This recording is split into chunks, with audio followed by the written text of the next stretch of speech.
Welcome back to Common Sense Rhode Island. I'm Representative Patricia Morgan, and we have with us today retired Lieutenant General Reggie Centracchio. Thanks for coming.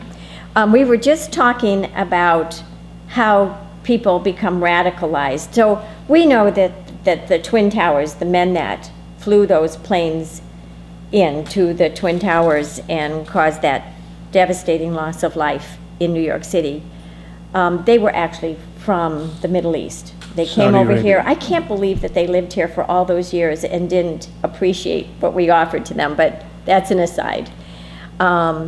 They were foreigners. They came in. They had been radicalized there. I think the people in San Bernardino, that couple who went and shot all their coworkers, they were radicalized outside and came in. But we were talking about how homegrown terrorism actually can begin on Facebook. Yeah. We have a project here in Rhode Island that was started when you were in the chair. When I was the adjutant general, I was also the Homeland Security Advisor So- to Governor Holman and Governor Carcieri.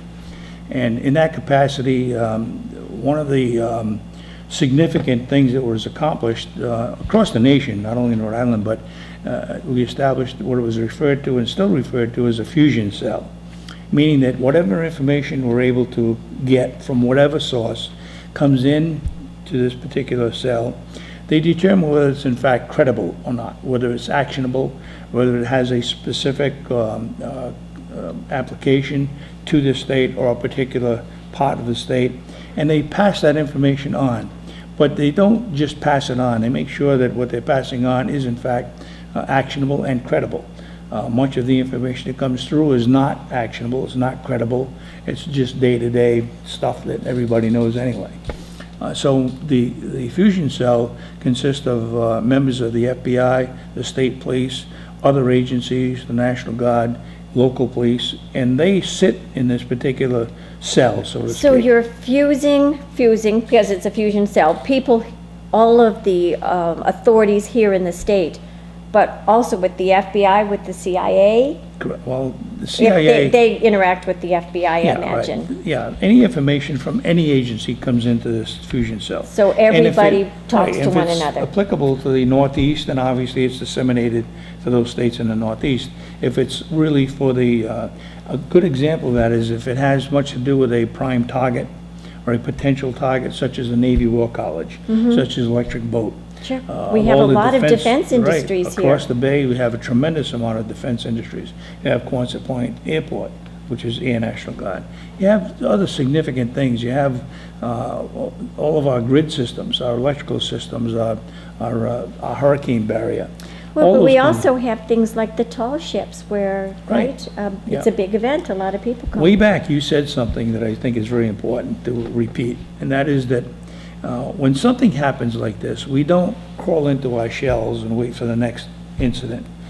The American people have understood that terrorism is successful if you back off and change your lifestyle. We've not done that. In fact, as late as yesterday, a comment was made at the national level that the American people will continue to do what they do as free people, and that's to gather, have a good time, appreciate such things as the Newport Jazz Festival, the music festival, the gatherings at Providence, the water fire, all those kinds of things get a tremendous amount of people still going to it because they will not give in to terrorism. Because once you do, then they win.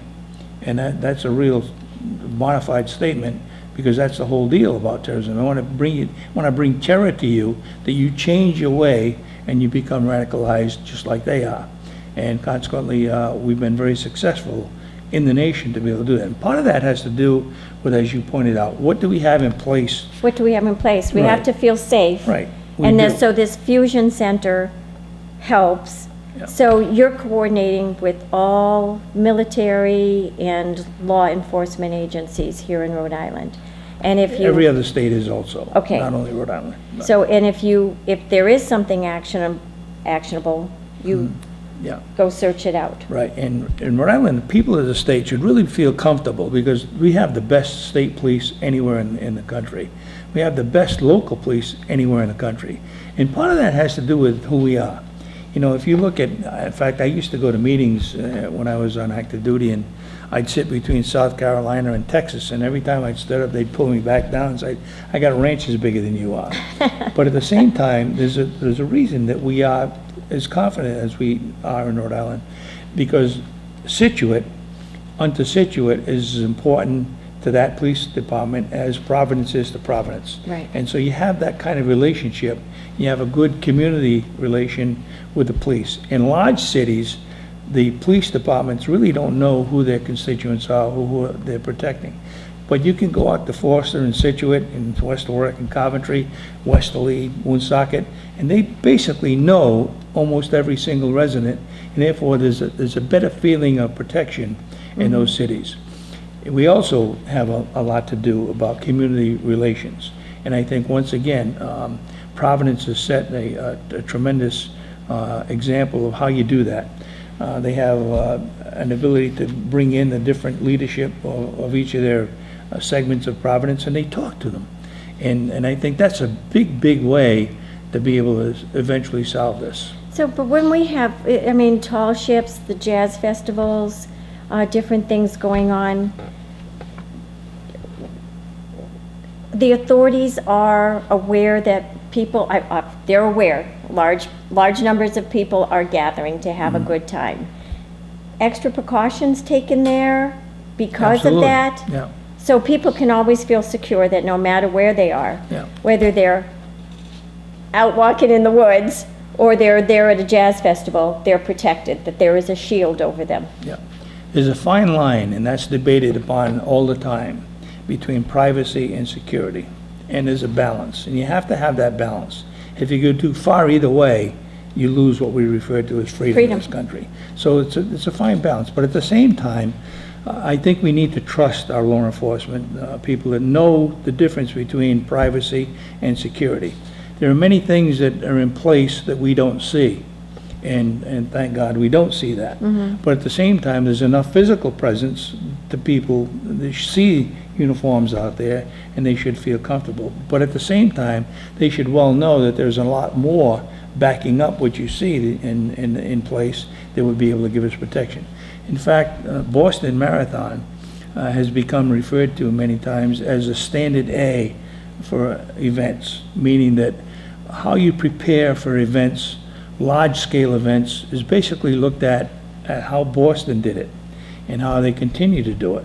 And so when you say a standard A, that means give me a format, and you follow this Yeah. format and you apply it to every other event You that's know, going on. when you go to a Patriots game or something, there's that, it's an enclosed area, so there's a lot of screening. You don't take an umbrella. I mean, you know, I've gone there, so you don't take a lot with you because you know you're not going to get it inside. But for something like our festivals and stuff, those are open events, and we don't have checkpoints. So everybody listens to the internet at that time, and Well, there are certain precautions that are taken that perhaps are not identifiable. When you go into the Jazz Festival, you go into Fort Adams, there are procedures that they look at. Can't bring in backpacks, can't bring in coolers, those kinds of things. When you go to the air show, as an example, we started that many years ago, and you could come in with anything. Today, Yeah. you don't get into that base unless you go through a security checkpoint.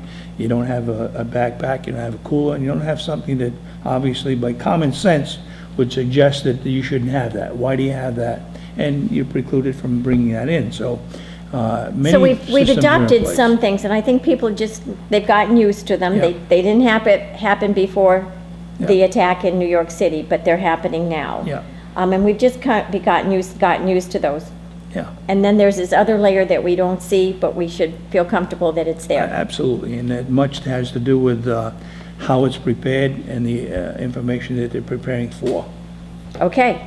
Well, listen, when we come back, I want you to have a list of things that people can do to keep themselves safe. I can do that. Okay?